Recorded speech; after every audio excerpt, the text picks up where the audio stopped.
প্রিয় দর্শক বন্ধুরা, এই মুহূর্তের জন্য ব্রেকিং নিউজ। ডিএ মামলার ক্ষেত্রে সর্বোচ্চ ন্যায়ালয় সুপ্রিম কোর্টের কার্যত বলা চলে আজকের ডেটে দাঁড়িয়ে ঐতিহাসিক নির্দেশ। ডিএ মামলার ক্ষেত্রে বিরাট বড় জয় আপাতত কিন্তু এলো। কি খবরে উঠে আসছে না আসছে সবটাই তুলে ধরছি, তো ভিডিওটিকে শেষ পর্যন্ত দেখবেন, কোনোভাবে স্কিপ করবেন না। চ্যানেলটিকে এখনই সাবস্ক্রাইব করে নিয়ে সঙ্গে থাকবেন।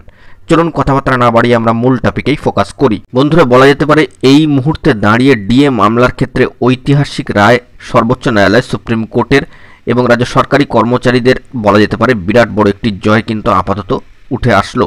কার্যত 25% ডিএ মিটিয়ে দেওয়ার নির্দেশ দিয়েছে দেশের সর্বোচ্চ ন্যায়ালয় সুপ্রিম কোর্ট। প্রসঙ্গত উল্লেখ্য যে রাজ্যের তরফ থেকে যুক্তি দেওয়া হয় যে এই বিপুল পরিমাণ টাকা দিতে গেলে কিন্তু সমস্যার মধ্যে পড়তে হবে।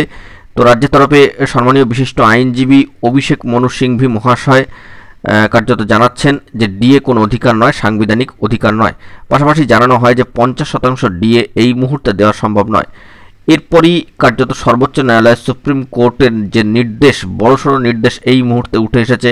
কার্যত সামাজিক গণমাধ্যমের সূত্র ধরে বার্তা উঠে আসছে যে বকেয়া মহার্ঘ ভাতার 25% সরকারি কর্মচারীদের দিতে হবে, এবং এই মামলার পরবর্তী শুনানির দিনক্ষণও কিন্তু এই সর্বোচ্চ ন্যায়ালয় সুপ্রিম কোর্টে গরমের ছুটি অতিক্রান্ত হওয়ার পর আসে কিনা সেটাই এখন লক্ষণীয় বিষয় হয়ে উঠেছে।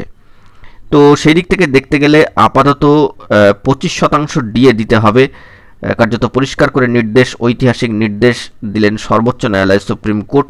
বলা যেতে পারে ঐতিহাসিক একটি নির্দেশ এবং বিরাট বড় জয় আপাতত ডিএ মামলার ক্ষেত্রে কিন্তু উঠে আসলো। তবে গরমের ছুটি মিটলে শুনানির দিনক্ষণ কবে আসছে না আসছে সেই দিকে আমাদেরকে ফোকাস রাখতে হবে, এবং এর পাশাপাশি বলা যেতে পারে অর্ডার কপি চলে এলেই তখনই কিন্তু সবটা সকলের কাছে স্পষ্ট হয়ে যাবে। তো দেখা যাক পরবর্তী ক্ষেত্রে কি আপডেট উঠে আসে। এখন এটুকুই, ভালো থাকবেন, চ্যানেলটিকে সাবস্ক্রাইব করে নিয়ে সঙ্গে থাকবেন। ধন্যবাদ।